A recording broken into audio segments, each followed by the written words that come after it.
Boa noite, pessoal. Como algum de vocês me relataram que o vídeo da última aula ele ficou cortando o começo, onde eu explicava sobre a nossa prova, então eu fiz um novo vídeo aqui para explicar, tá? Então, nossa prova aqui, ela foi disponibilizada na quinta-feira passada e vai ficar até o dia 4 para vocês fazerem ela à mão, tirarem foto ou escanear o que vocês preferirem e me enviar via AVA, tá? Ou via e-mail, tá? Só vai ser aceito até 11h59 do dia 4/6. Passando dessa data, vocês vão ficar com a nota 0, infelizmente, tá? Então, fiquem atentos às datas. Já passou quase uma semana que foi disponibilizada a prova e até o momento não surgiu, pelo jeito, nenhuma dúvida de vocês, tá? Não deixem para fazer na última hora, por favor, tá? E, de novo, eu peço que vocês guardem essa prova, que será recolhido no momento que a gente voltar às nossas aulas. Então, eu tenho aqui as questões, eu vou discutir um pouquinho elas, tá? Como foi comentado. E aí, eu fico aquela coisa que quem tiver dúvida, me procure nesse período. Então, na primeira questão, onde vale 200 pontos, essa questão, então vale 100 pontos cada uma das reações, tá? As moléculas abaixo sobre a redução em um grupo carbonila predica qual o produto majoritário formado em cada caso, tá? Então, aqui, por exemplo, no primeiro eu tenho duas carbonilas, uma de um aldeído e o outro de um ácido carboxílico. Eu vou ver pela sequência de reatividade qual das duas vou reagir de forma mais fácil e vou fazer redução nessa carbonila, tá? No segundo também, eu tenho aqui, no caso, 3 carbonilas e vou ver qual das 3 que ela é mais reativa, tá? E aí também vou fazer a nossa redução que eu tiver aqui, tá? É só colocar o nosso produto final, não precisa de mecanismo nem nada mais.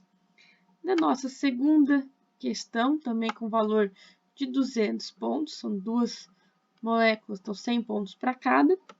Sabendo que a reação de redução de aldeídos e cetona produzem álcool, identifique o reagente de partida para a obtenção dos seguintes álcools. Então, nada mais é do que uma retrosíntese que a gente vai fazer aqui, tá?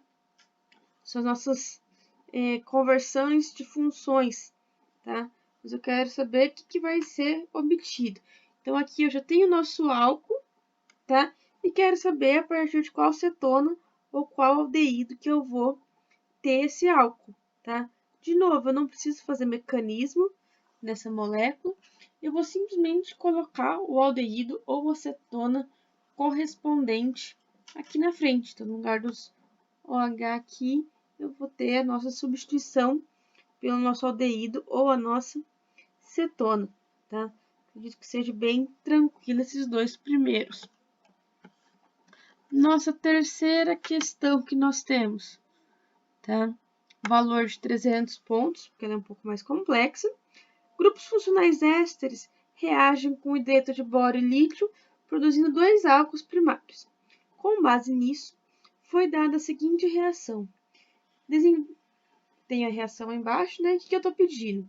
Desenvolva o mecanismo dessa reação sabendo que foi feita em meio etanóico. Então, a gente viu esse mecanismo aqui do boro-hidreto de lítio, então, hidreto de boro-lítio, né? Como vocês preferirem chamar. E eu quero só o desenvolvimento para essa molécula aqui e a obtenção desses dois produtos com esse hidreto. Então, todo o mecanismo ele foi discutido em sala de aula, está nas nossas videoaulas. A nossa quarta questão, com um valor de 300 pontos, é semelhante a algumas que a gente fez em lista de exercício. Então, eu tenho essa molécula central aqui. Eu vou ter uma etapa para fechar essa molécula central aqui e ter o nosso produto. Então, vocês vão mostrar quem ataca quem para fechar esse anel. E do outro lado, eu vou ter 3 etapas, tá? Se eu olhar aqui o nosso reagente para formar o nosso produto, eu estou só reduzindo essa carbonila aqui, tá? Mas muito cuidado com esse OH presente aqui, que eu vou ter que dar um jeito de proteger esse nosso OHI. Então, aí são mais ou menos umas 3 etapas para serem feitas. Na nossa próxima exercício, tá? Valor de 300 pontos. Na redução com hidreto de lítio-alumínio, os grupos aldeído, cetona, éster e amida podem sofrer redução a álcool e amina, respectivamente. Para tanto, predique como deve proceder para a obtenção do seguinte produto a partir do material de partida, tá? Então, o que está acontecendo aqui? Eu estou passando de um éster para um álcool, tá? Lembrando que eu tenho um aldeído aí.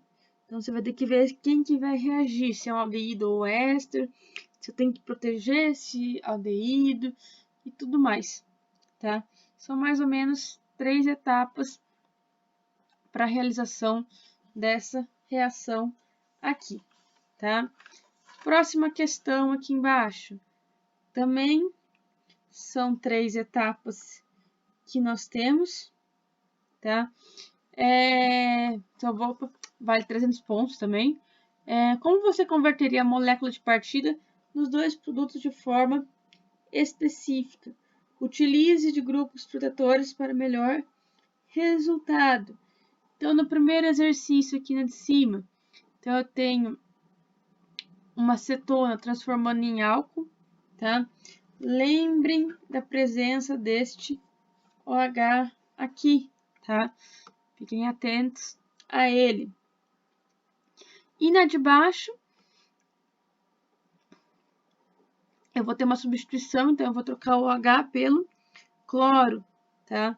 Só que é uma substituição, uma SN1, tá até ali embaixo. Só que lembre que eu tenho uma cetona que é extremamente reativo. Cuidado com ela. Na nossa próxima questão, valendo 300 pontos, eu só vou querer o produto nessas reações de oxidação, então vale 300 pontos cada reação, valendo 100 pontos. Só indiquem o tipo de produto que será formado, tá? Não precisa colocar mecanismo nem nada do tipo. Na próxima questão, reação de Grignard, tá?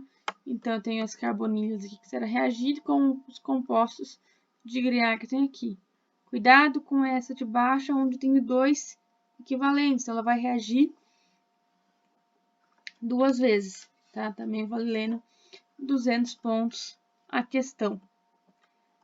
Na próxima questão, é uma questão basicamente teórica. Eu quero uma explicação. Explique por que os reagentes organometálicos necessitam ser preparados em éter-anidro e não pode ter grupamentos hidroxilas em sua estrutura. Comentamos disso também nos slides, tá? Dê uma procurada aí. Nessa questão de baixo, a gente já fez exercício semelhante. Então, tem 3 moléculas que vai reagindo com outras coisas, forma esse produto A. Então, esse daqui, a do meio, começa pelo do meio, que eu já tenho com quem que ele vai reagir. E tem o produto A, e depois eu quero saber com quem que essa primeira reage com o B, formando o A que vocês já descobriram. E aqui, do lado direito, né, você já tem uma molécula, vai reagir com 2 equivalentes do C para formar o A. Então, eu quero saber quem que é a substância, o A, o B e o C. Na próxima aqui, tá? Eu tenho um acoplamento, tá? Que é o acoplamento de Gilman, que a gente comenta, que é com cobre e lítio, tá? Falamos dessa reação junto com os organometálicos. Dou um exemplo dessa reação até aqui, tá? E aí, eu quero saber qual material de partida que eu consigo formar essa molécula aqui, tá? Tem várias opções de quebra aí, então fiquem atentos. Nessa próxima aqui, também já semelhantes que a gente tem, eu tenho esse formaldeído, eu quero formar o do lado esquerdo e o do lado direito. Do lado esquerdo, então, o nosso aldeído de cima ele mantém, e eu vou ter só a reação de baixo, uma reação, eu vou adicionar carbono, então uma reação do tipo organometálico, mas lembrem de cuidar do nosso aldeído aqui, tá? E na de baixo, eu vou manter o nosso bromo e só vou adicionar o carbono de cima. Então, de novo, adicionei carbono, é um organometálico, tá? Na penúltima exercício que nós temos é a parte de retrossíntese, tá? Na parte de retrossíntese que a gente tem, eu tenho 5 moléculas aqui, cada uma valendo 100 pontos cada uma, e eu vou querer saber a rota retrossintética dela, tá? A gente comentou sobre elas nas nossas últimas aulas, tá?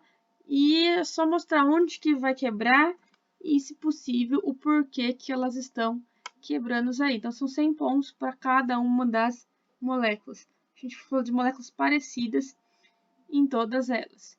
E a nossa penúltima questão, valendo 300 pontos, tá? Então, eu falo aqui do muciferal, que é essa molécula natural aqui, e uma possível rota dela. E eu peço duas coisas dessa reação. Na A, eu quero saber como que eu chego nesse material de partida aqui. Então, eu quero a retrossíntese deste material aqui que nós temos, tá? Com duas quebras, basicamente 2 ou 3, a gente consegue ter moléculas iniciais fáceis, tá? A dica que as principais moléculas iniciais vai ser um de álcool em um carbono e o outro vai ser um aldeído conjugado a uma ligação dupla. Fica a dica. E na B, eu quero os reagentes retrossintéticos. Então, onde estão esses pontos de interrogação aqui? Eu quero saber que reagente que nós temos. A dica que eu dou é que a última aqui é uma reação do tipo reação de Wittig. A gente comentou ela em aulas passadas. Comentei também quando eu falei de retrossíntese. Eu espero que agora fique certo. Qualquer dúvida que vocês voltam a ter, vocês me procuram, pessoal. Valeu!